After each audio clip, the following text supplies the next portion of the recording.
뜻으로 읽는 성경, 오늘은 민수기 22장부터 같이 읽어보도록 하겠습니다. 민수기 22장부터 23장, 24장 계속 해서 같은 내용이 등장하죠.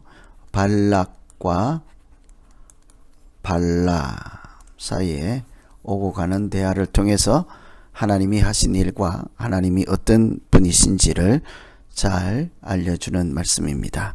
내 백성을 저주하라, 이것은 이제 발락이 하는 말이죠. 우선 두 인물을 한번 비교해 보면 발락이라는 사람은 모압 나라의 왕이었습니다. 발람은 발락이라고 하는 모압 왕이 초청을 해온 이방인 술사라고 생각하시면 되겠습니다. 유프라테스 강의 근처에 멀리 떨어진 곳에 있는 이방인 술사 발람, 이렇게 왕은 발락이고요. 왜 모압 왕이 등장했는고 하니 이스라엘 백성들이 이렇게 요단강 동쪽의 땅을 이렇게 가나안 땅 입구까지 도착했을 때 일어난 일들이죠. 다른 나라들을 점령하는 이야기를 듣고 모압 왕이 두려움에 떤 나머지 이 술사를 불러다가 이 백성이라는 것은 하나님의 백성을 얘기하는 것이죠. 이스라엘 백성들을 저주해달라, 막아달라는 것이겠죠. 그런 내용입니다. 오늘 발락 왕은 발람에게 말하기를 나를 위해서 이 백성을 저주해라. 하나님의 백성이 우리 모압 땅을 이렇게 침공하거나 이렇게 점령하지 못하도록, 우리를 괴롭게 하지 못하도록 이 백성을 저주하라, 이렇게 하죠. 이 모압 왕은 그 이름 자체도 파괴자라는 뜻을 갖고 있습니다. 모압, 파괴자, 또 약탈자라는 그 이름을 갖고 있는 이 모압 왕이 이방 다른 나라의 술사를 불러다가 하나님의 백성들을 저주해서 결론은 막아달라는 거겠죠. 다른 나라들처럼 우리나라가 망하지 않도록 이렇게 막아달라, 이런 얘기를 하는 것입니다. 그런데 하나 눈여겨볼 것은 나를 위해 라고 하죠. 자기를 위해 이 백성을 저주해라. 나를 위해서 하나님의 백성을 저주해달라는 것이죠. 나를 위해서 하나님이 하신 일들을 무시해달라, 아무 일 없는 것처럼 해달라 하는 이야기니까 보통 위험한 발언이 아닐 수가 없습니다. 그래서 이 하나님께서 발락에게 저주하지 말라, 같이 가라, 이 내용은 하나님께서 발람이라고 해야 되겠네요. 발람에게 너는 그 백성을 저주하지 말라, 또 같이 가지도 말라, 이렇게 얘기를 하죠. 모압 왕이 발람에게 요청했을 때 발람은 마치 하나님의 뜻을 구하는 사람처럼 기다려달라, 내가 하나님께 여쭤보겠다. 그래서 하나님의 말씀은 그들을 저주하지 말고 같이 가지도 말라. 왜냐고 하면 이 발락이 사람들을 멀리 보내서 발람을 자기 나라로 이렇게 초대해 오도록 사람을 보냈습니다. 그 내용은 가서 우리가 이런 위기에 처했으니 저들을 저주해달라 하니까 하나님은 저주하지도 말고 그들이 모압 땅으로 가자고 하면 가지도 말라 그랬죠. 나중에 또다시 다른 사람들을 보내서 두 번째 요청할 때는 함께 가라. 그러나 내가 이런 말만 행하라. 하나님께서 허락하시는 말만 그들에게 전하라. 이렇게 얘기를 하죠. 그런데 그들이 가는 중에 발람이 타고 가는 나귀가 여호와의 사자가 칼을 들고 앞길을 막고 서 있는 것을 보고 그 나귀는 놀랬죠. 그래서 길을 벗어나 이탈하고 말았습니다. 근데 발람은 그 사자를 자기 눈으로 볼 수 없어서 애꿎은 나귀만 때리죠. 나귀만 책망을 합니다.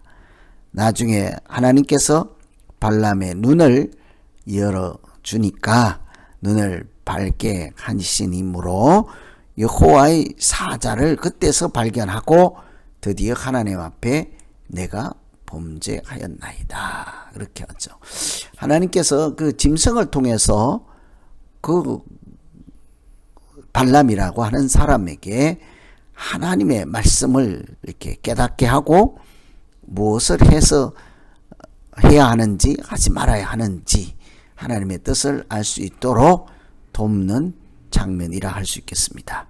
어떻게 보면 이 발람이라고 하는 이방 선지자 또 나귀라고 하는 짐승 이 미물을 통해서 하나님이 어떤 분이신지를 그들도 알고 하나님의 백성들도 하나님을 잘 알아갈 수 있도록 도우시는 하나님의 말씀이라 할 수 있겠습니다. 특히 우리가 염두에 둘 것은 나를 위해서 이 백성을 저주하라 한 것은 나를 위해서 하나님께서 하신 일들이 아무것도 아니라고 하는 것을 보여주라는 것이죠. 그러니 사실은 발락이 발람을 통해서 저주하는 것은 그들의 하나님의 백성들이 아니라 하나님을 향하고 있다는 것을 알 수가 있습니다.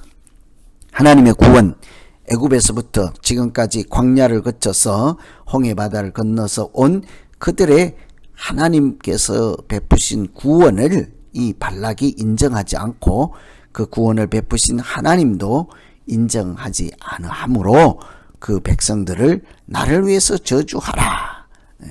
자기가 만왕의 왕 대신 하나님 위에서 왕노릇 하는 사람이라 할 수 있겠습니다. 이렇게 22장에 이렇게 지나서 23장에 오면 저주와 축복이 되어 있죠. 그런데 이 발람은 발락의 요청대로 하지 않고 내가 어찌 저주할 수 있겠는가? 하나님께서 저주하지 않는 자를 누구게요? 이스라엘 백성, 하나님의 백성들. 이들은 오히려 저주가 아니라 복을 받은 자들이지 않습니까? 하나님께서 저주하지 아니하시고 복을 주신 그 사람들을 내가 어떻게 저주할 수 있겠는가? 발람이 내가 저주하라고 했더니 너는 오히려 그 백성들을 축복을 하느냐? 이게 서로 지금 맞지가 않죠. 발람이 말하기를 축복을 명받아서 내가 돌이킬 수가 없다. 하나님께서 그들에게 복을 주신 것을 내가 거두어 드릴 수도 없고 그들을 저주하지 말고 축복하라 하는 말씀을 듣고 내가 돌이킬 수 없다 하는 것이죠. 여러분 창세기에 보면 아브라함에게 가장 먼저 하나님께서 너를 축복하는 자는 내가 축복하고 너를 저주하는 자는 내가 저주할 것이라. 발람은 이미 아브라함 때부터 하나님께서 그 백성들에게 하신 약속을 알고 있는 사람처럼 마치 하나님께서 축복한 자를 내가 저주할 수 없다 그렇게 얘기를 하죠. 그런데 그 발락은 네가 지금까지 저주하라고 했으나 축복을 하는 것을 보니 뭔가 잘못되었다. 이곳은 아닌가 보다. 내가 너를 다른 곳으로 데리고 갈 테니 혹시 그 다른 곳에서는 하나님께서 저주를 기뻐하시리지도 모르겠다. 그러니 나를 위해서 저주해달라 했습니다. 이제는 이곳에서 안 되니까 다른 곳에 가서라도 저주를 해달라. 이렇게. 이렇게 얘기를 하죠. 과연 이 발람이라는 이방 선지자와 술사와 모압 왕 사이 두 하나님을 잘 알지 못하는 두 사람들 사이에 주고받는 이 저주를 통해서 하나님은 과연 어떻게 하실까요? 발람과 하나님의 신이라고 했습니다. 24장에 보면 발람이 이스라엘을 축복을 하죠. 하나님이 선히 여기시다. 하나님께서 발람이 이스라엘을 축복하는 것을 보고 그가 하는 일을 선하게 여기셨다. 이렇게 말씀하고 있습니다. 우리가 하는 일마다 하나님께서 선하게 여기실 만한 일이 되면 얼마나 좋겠습니까? 우리가 하는 말이나 행동이나 계획하는 것이나 마음에 품은 것이나 다 하나님께서 선하게 여기시고 또 마음에 주신 소원대로 이루어가는 그런 하나님의 자녀, 그런 사람이 바로 하나님의 자녀라 할 수 있겠죠. 발람은 이방 술사였으나 이스라엘을 저주하라는 요청을 받고 오히려 축복하였을 때 하나님께서 그를 선하게 여기셨다.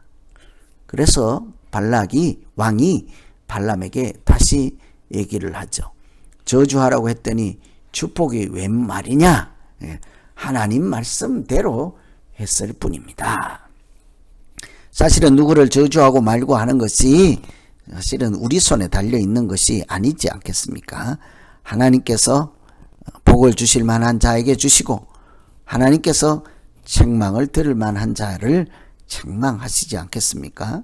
외모를 보시지 않고 중심을 보시는 하나님, 우리를 감찰하시는 하나님이십니다. 그러니 이 발람도 발락의 요청을 그대로 따라하지 않고 하나님 말씀대로 그들을 축복하게 된 것이죠. 그래서 발람의 노래라고 하는 것이 등장하죠. 한 별이 야곱에게서 나오며 한 별이 야곱에게서 나온다. 이것은 이미 한 별, 앞으로 세상을 구원하실 메시아 예언이라고 할 수 있겠죠. 예수 그리스도께서 야곱의 후손으로 이 땅에 오셔서 인류를 구원하시고 십자가를 지실 것을 한 별이라고 표현하는 것을 볼 수가 있습니다. 모압을 파하고 에돔은 그들의 산업이 될 것이다. 주변의 모든 나라들이 이스라엘 백성의 손에 패하고 만다는 말씀이죠. 이처럼 이 발람과 발락의 말씀을 통해서 하나님께서 이방인을 통해서도 발락이라고 하는 모압 왕을 입을 통해서도 또 발람이라고 하는 이방인 술사를 통해서도 하나님이 어떤 분이신지를 우리에게 말씀해 주시고 하나님의 뜻을 그들을 통해서도 이루어 가시는 내용을 오늘 같이 한번 살펴보았습니다. 내 마음대로 저주하고 말고 할 것이 아니라 사실은 축복과 저주는 하나님 손에 놓여 있는 것이지 않겠습니까? 그래서 누가 섣불리 누구를 저주하거나 또 미워하거나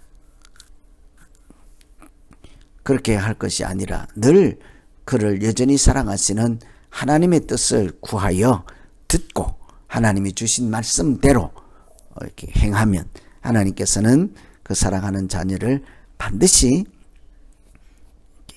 저주가 아닌 축복의 장으로 나오게 하실 줄로 믿습니다. 그래서 발람과 발락이 왕이니까 먼저 발락이 발람을 요청해서 우리나라에 와서 이 백성을 저주해달라 이렇게 요청한 것을 발락은 오히려 축복으로 바꿨습니다. 그러니 하나님께서 그의 사랑하는 자녀들을 지키시고 이방 선지자와 또 이방 왕들을 통해서도 하나님의 백성들이 얼마나 존귀한 그의 사랑하는 자녀인지를 알게 하시고 또 하나님은 누구인지를 얼마든지 충분하게 알아 믿고 따르고 섬길 수 있도록 하시는 말씀이라고 생각하시면 되겠습니다.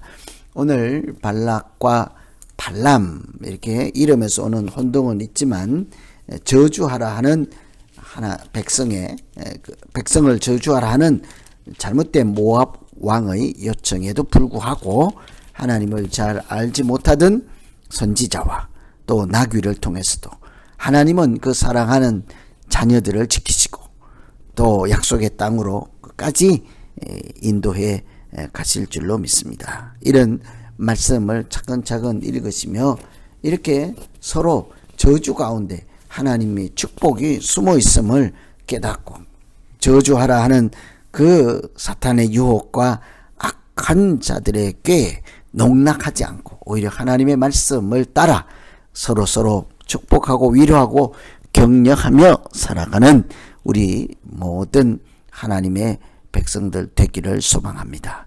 오늘 22장, 3장, 4장을 통해서 발락과 발람의 말씀을 읽었습니다. 다음 주에 계속해서 25장부터 27장부터 조금씩 읽어 가도록 하겠습니다. 기도하고 마치겠습니다. 하나님 아버지, 내 욕심 때문에 거짓 술사들을 불러서